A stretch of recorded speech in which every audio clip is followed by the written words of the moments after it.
we do a lot of outreach work. I think that one of our areas is about sex and sexuality, and I think that there's a lot of work that needs to be done in terms of reclaiming sex and making it a very large part of pleasure. Because one thing that has changed in the last 20 years is sex does not equal reproduction. You know, that is not a relationship that is there anymore.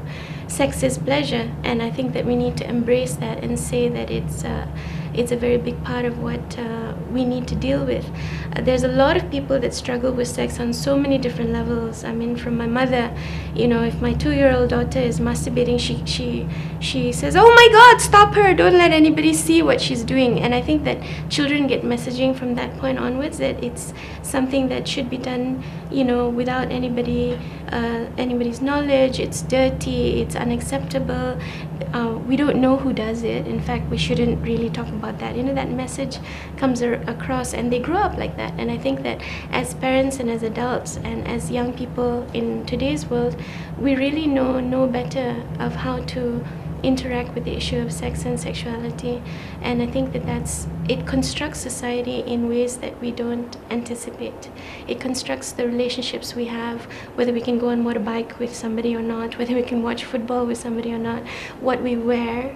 It constructs who we're with, how we experience pleasure with them, what our expectations are from relationships, both intimate and non-intimate. It constructs so much of our lives, and nobody talks about it. It's not part of any ministry's purview, and you know, neither teachers, no parents, no anyone actually teaches the next generation how to deal with that very basic need. In cultures and in times before, we all used to do things that actually fulfill the physical need. We dance. We don't dance anymore. We eat with our hands.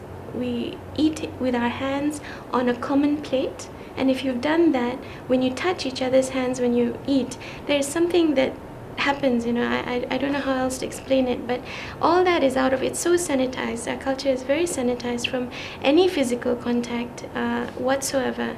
And, you know, sex is, you know, reduced to something so brief and fleeting, and not part of actually a very large part of who we are and what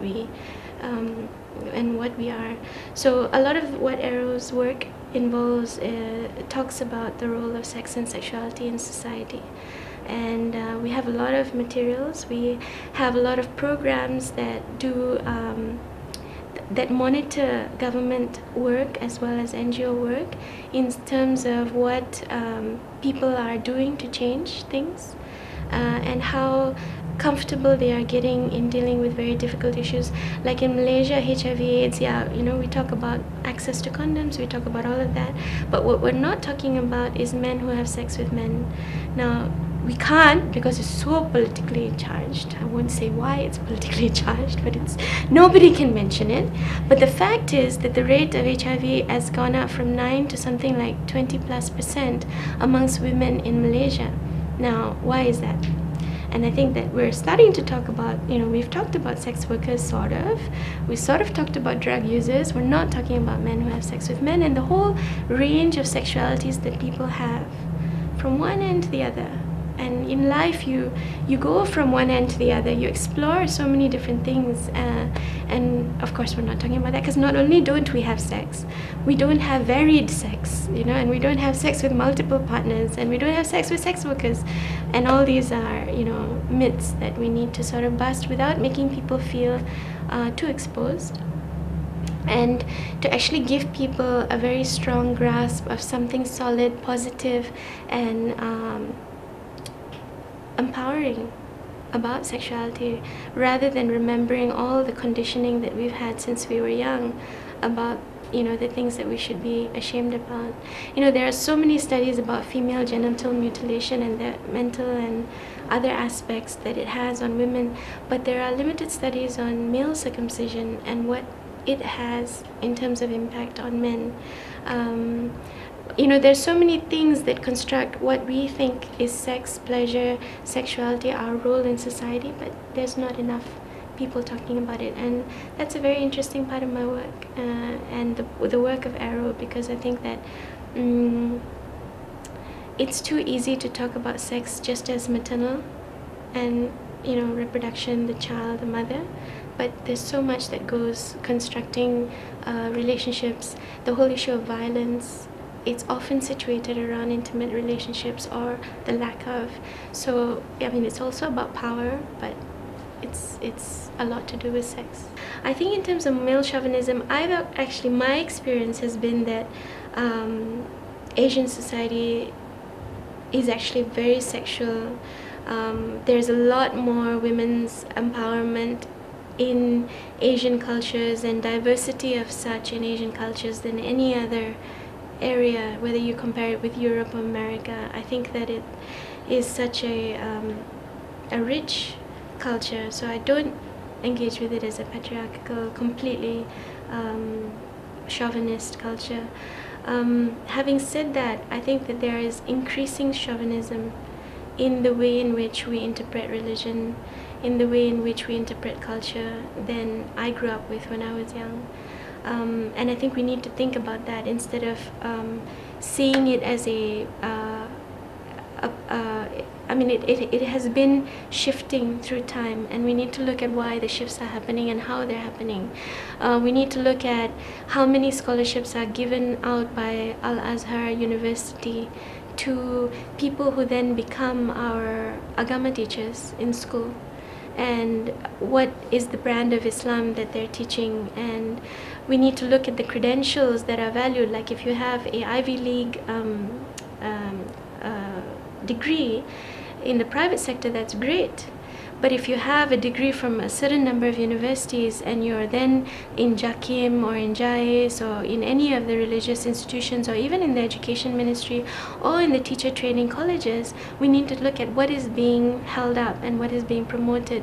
We need to look at where is there diversity in religious interpretation, which I think is fundamental and important and something that each religion has promoted, but which the Ulama Council does not promote. So I think that we need to really expand interpretation, and in that expansion you can actually find so many things that were so empowering and so non-chauvinistic. I mean, Islam is one of the best religions where it comes to women's rights. When it talks about economic rights, when it talks about rights to divorce and all of that. Unfortunately, it's not kept up with times in terms of inheritance rights and the changes that need to be made in terms of inheritance. You know, Arrow did an issue on religious fundamentalism, and we looked at Confucian fundamentalism, Buddhist fundamentalism. There's so many different types of fundamentalisms, and I think that we just need to look at what is driving conservatism. And I think that it's actually up against a huge challenge because of technology. Because you can Google what awrat means, and you can find out what the Quran said about it, and you can figure out for yourself whether it's something you want to do and what the implications are, you know. So I think that that's an extraordinarily powerful access that I never had when I had to figure those things out. So I don't know, I think that I don't see it as such a challenging situation. I'm so inspired by a lot of differences. I think, you know, Malay men particularly are tortured souls, and that actually is both sad and wonderful at the same time. Maybe because it's that which motivates the search for a better way forward, you know. And I think Malay women also are extraordinarily tortured in all different ways. I mean, the whole battle in the Islamic courts is something that is still unresolved despite the appointment of female judges. But you know, I was reading in the newspaper one day, they had this very sad picture of a Muslim convert mother holding a 4-year-old daughter that she'd not seen for a few years because the father took her away, you know. And she was represented by a Muslim convert, you know. So I have so much of hope. I think that it's such a diverse future. There are young people doing all sorts of things we never did at that age, you know.